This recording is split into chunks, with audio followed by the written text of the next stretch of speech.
Alright, so we are now going to walk through the process of doing the same calibration but using the MSA X Connect app.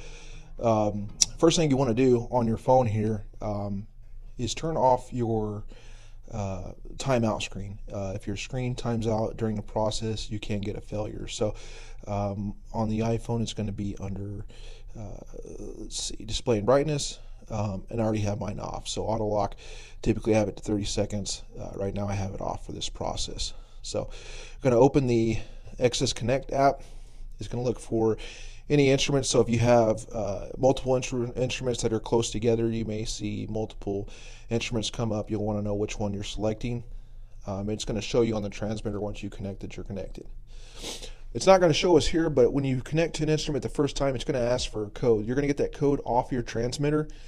It's going to say hit any button to continue. You just hit one of the buttons on the transmitter, then it's going to give you a code. Today it's not going to do that because I've already connected to this instrument. So it's already connected and it's going to let us go through the menus. So previously we were talking about how this sensor setting was changed to 29. You can see where the span value says 25 now. I went and changed that back, but say you wanted to change it, as long as it falls within the range of the sensor, you could do that. We're going to leave it at 25, so we're going to just hit discard changes. You can also go through and change your alarms where you want these things to go off, from increasing to decreasing, non-latching, latching. So all your options are right there on your sensor. So to do the calibration, you're going to go to calibrate. Even though there's one sensor, you still have to select the sensor. If there was multiple, you would select which one you're doing first. This is a combustible sensor, propane. You have the option to do just the zero calibration or the full calibration. Today we're doing the full calibration. I've already got my O2 span gas or zero gas connected to the sensor. So I'm going to hit initiate. It's going to start the process. Apply zero gas. Turn on my regulator. You'll hear the gas coming on there. And it's going to go through the process. You can see the last calibration, it stores that. You can go back in and look at each calibration. On this, you can kind of see if there's a trend. If your sensor is drifting more and more, that could be an indication that it's possibly going out. These do have a fairly long sensor life, 3-year warranty and 5-year sensor life expectancy. So, but it is nice to see that historical trend data, so that it's nice that it saves that for you. So you can see the process. If this had drifted, it would say possibly 2% LEL, and then it would be changing or not changing. But once the zero calibration was done, it would change it back to zero. So in this case, this one has not drifted at all on the zero side, and that's why you see on the right hand side where it says 0% LEL, that's not going to change. If your instrument was reading 2%, you would see 2% even if you put the oxygen to it, but once the calibration was complete for the zero, it would then change that 2% to zero. It's about the same as the transmitter as far as length of time. You can see as it just passed the zero calibration passed. I like to wait until it says apply span gas before I change over and turn off my zero. I'm now switching over to our propane in this case, which is a 0.6% concentration or 25% LEL.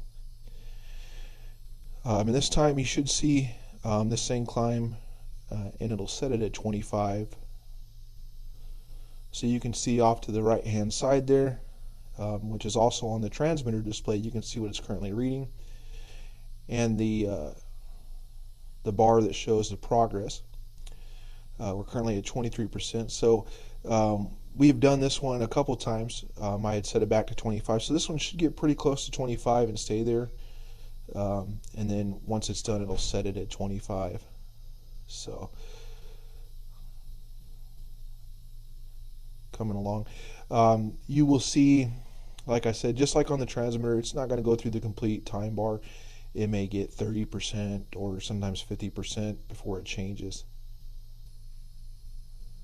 Looks like it's pretty stable there at 26, so we should be seeing here pretty shortly a calibration pass on the span side and asking us to remove the gas. And these vary. Sometimes it goes fairly quickly, sometimes it goes a little bit longer. There we go with our pass. I'm going to turn off the gas, remove span gas. We should get another check mark. Basically what it's doing now is saving the data. So once it's done saving the data, one thing you do want to not do is you don't want to disconnect until you've got all good check marks. So it's basically saving the data right now. If you were to disconnect before this was done, you would probably get a span fault or a cal fault. So you want to see all check marks, and you want to see a pass with the date on the bottom before you disconnect your Bluetooth. So we got the check mark still waiting. You still don't want to disconnect until you get this message here. So you can see span calibration passed.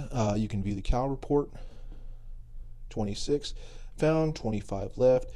The previous calibration was 9.3 because we had done a previous one today. Sensor health is good, and estimated next cal 3.3. You can go back, done. We're now done with the calibration. You can view last report again if you want. Go back, and now you're safe to disconnect. Shows your live readings. If you go to your connections, if you wanted to disconnect, you can disconnect. It'll also disconnect if you just walk away. It times out eventually, so it's fine to do it that way too. But the main thing is that you wait until the calibration is 100% complete and you get that message. If you disconnect before that, you will get a calibration fault. And that completes our process for calibrating a sensor through the Bluetooth XS Connect app.